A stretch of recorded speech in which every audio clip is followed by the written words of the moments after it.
Hi po sa lahat ng mga nanonood. Meron tayo ngayong bagong inverter na gawa ni Zamdon. 24 volt 3 kilowatt off-grid toroidal inverter. So gagamitin ko ito bilang kapalit ng aking 1 kilowatt na off-grid inverter. So sa video ito, i-unbox natin siya. Pagkatapos, i-prepare natin yung kanyang settings para dun sa 24 volt setup. Stay tuned.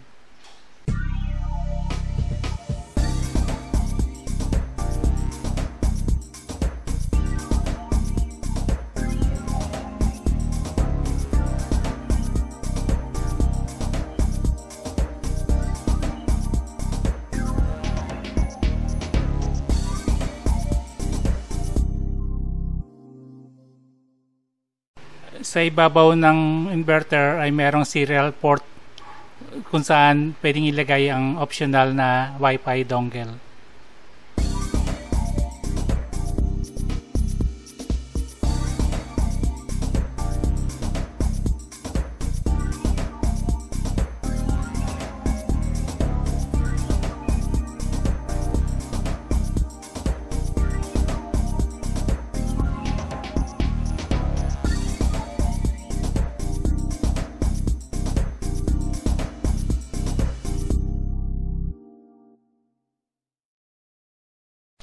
Pag on mo ng inverter, ang una mo makikita sa display ay ang AC output voltage at frequency. Ang kasunod ay ang AC input voltage at frequency. Sa case na to, hindi pa siya nakasaksak sa mains kaya 0 lang ang display. Ang kasunod ay ang battery voltage at remaining state of charge percentage.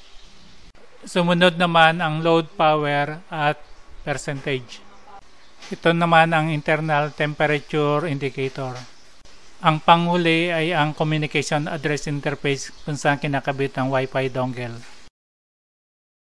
Para makapunta sa settings ay long press lang ang function button. Sa settings ni Zamdon ay meron siyang label na A0 hanggang A9. Yung A0, doon mo isi-set yung working mode ng inverter kung AC priority, D1 ang value. Kung eco mode, D2. Kung battery o solar priority, D3. Sa case ko, D3 ang settings ko. Press up button para sa next settings. Ang A1 ay ang charging current ng inverter sa battery. Meron siyang value na 0 C0 to C6. Sa akin, iseset ko siya sa C0 para hindi siya mag-charge. Short press lang sa function key to save.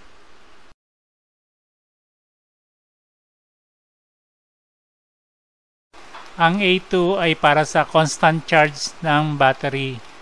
Bali sa 24 volt setup ko ay lalagay ko siya sa 28 volt.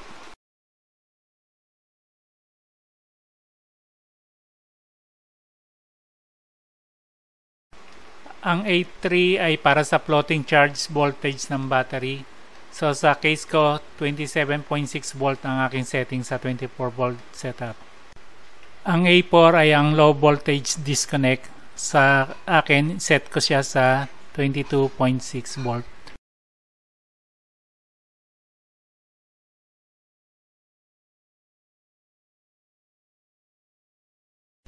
Ang A5 ay ang auto start output recover voltage. Bali, ito yung reconnect voltage ng inverter kapag nag-lowbat yung battery.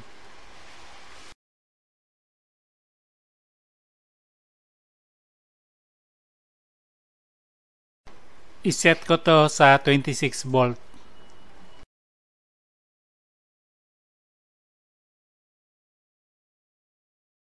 Ang A6 ay ang voltage settings ng inverter para mag-switch mula sa grid papunta ng battery power. Set ko ito sa 26 volt din, kagaya ng A5.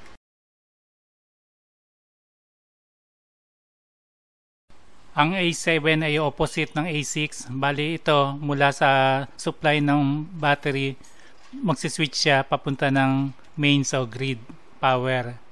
Pero yung A7 voltage dapat mas mataas ito kaysa sa low voltage protection na nakaset sa A4. Nakaset sa akin ito sa 23.6 volt.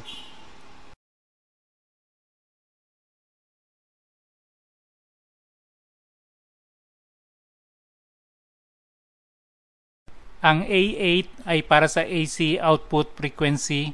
May selection tayo na 50 or 60 Hz. Ang default niya ay 60 Hz. Tama naman, so no change. Ang A9 ay AC output voltage. Naka-default na siya sa 220 volt. Pero pwede mo siyang iset sa 230 or 240 volts. Sa case ko, 220 volt na lang ang sinet. Yun, bali natapos na natin ang setup ng ating inverter para sa 24 volt setup with lithium iron phosphate na battery. Ready na to for use. Thank you for watching.